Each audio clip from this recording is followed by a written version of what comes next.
Creatine, despite being one of the most studied supplements on the market, still has a lot of misconceptions and misinformation out there. So as an exercise scientist myself, I felt it's my duty to create a comprehensive guide on creatine so that way you know what to look for. Creatine is a compound made of amino acids, which is usually found in a lot of meats such as beef and other proteins. This basically means if you're on a keto or paleo diet, you might feel the effects of creatine a little bit less than somebody who's vegetarian or vegan. When you take creatine, your body binds a phosphate group to it. What this means is that whenever you use your energy in the form of ATP, it becomes ADP. But since you took that creatine, the creatine will go ahead and donate that phosphate group on over, so that way you have more ATP. So what does all this nerd mean? It means that you can get between 1 to 3 more reps on average per lift. Now, while that doesn't sound like a whole lot in the beginning, over weeks and weeks, months and months, years and years of training, this can make a big difference in the long run. So creatine is great for increasing muscle size and strength, and most people on average gain about 1 to 3 pounds of muscle per year. There's a bunch of different creatine supplements on the market, but just take the monohydrate as that's the one that's most studied, most effective, and usually the cheapest.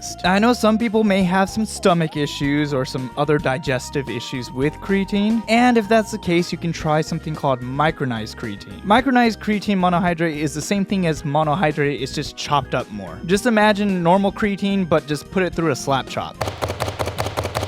Look at that. Isn't that beautiful on your ice cream? You're gonna love my nuts. You can also try creatine hydrochloride. However, a lot of people don't like it because it's kind of sour and it just overall doesn't make a big difference. And when you start experimenting with other types of creatine, then we don't know the correct dosages, so just don't mess with the other ones. Get yourself some monohydrate. And there's no need to buy the most expensive creatine monohydrate out there. In fact, brand name usually doesn't matter as long as you're getting something that's reputable. Just make sure you check the back of the label, and as long as it says creatine monohydrate and nothing else, you're usually good to go. And all you need to do is just take 5 grams of creatine monohydrate per day and just take that consistently. Now, if you're built like Brian Shaw, maybe you can go up to 8 or maybe even 10 grams of creatine monohydrate. And if you're built like Ariana Grande, maybe 2 to 3. However, for most people, 5 is perfectly fine, and any more or less isn't very effective. A lot of people also ask about loading creatine, but there's really no point because over a 2-week period, you're going to be loaded up just the same. So by loading, you're just increasing the probability of GI issues and other issues down the line, so just don't do that. The only time I'd say it's okay to load, or maybe a good idea, is if you got like a beach party next week and your crush is there and you just want to have everything pop out more, then by all means do your loading. And your muscles essentially will pop out, or you'll feel bigger because water will be absorbed into that muscle cell. And that water weight isn't subcutaneous, meaning under the skin, so it's not going to get you that bloated look. Though some people do report this, and if that's the case, just lower your dosage of creatine or get off if that's not something you want. But for most people, it'll just go straight into that muscle cell, making it look bigger and stronger. And as my ex told me,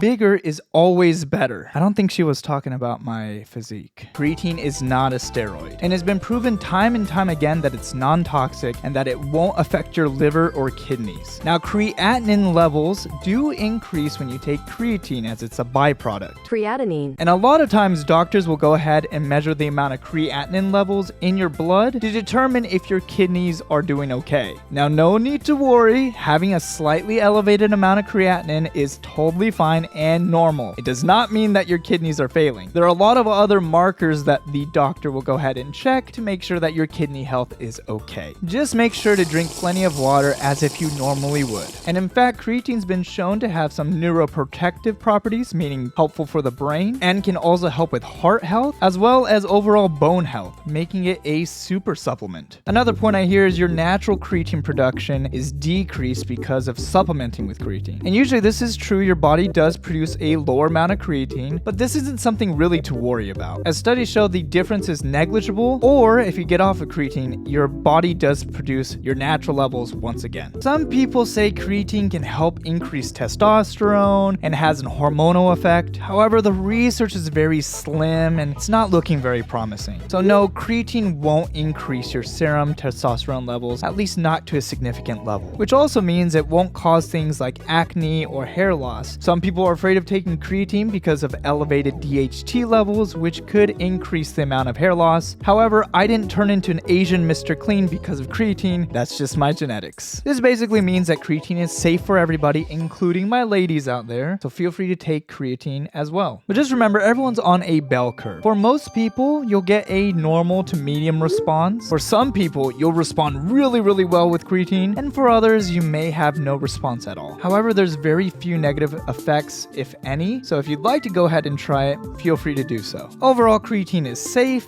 it's effective, there's 1,000 studies on it, and as an exercise physiologist myself, I do recommend my clients take it if it is something they're interested in, as it could give you just that slight edge that you might want if you're competing or you want to get to a certain strength level, so on and so forth. So make sure you share this video with your gym bros and comment what supplement I should review next.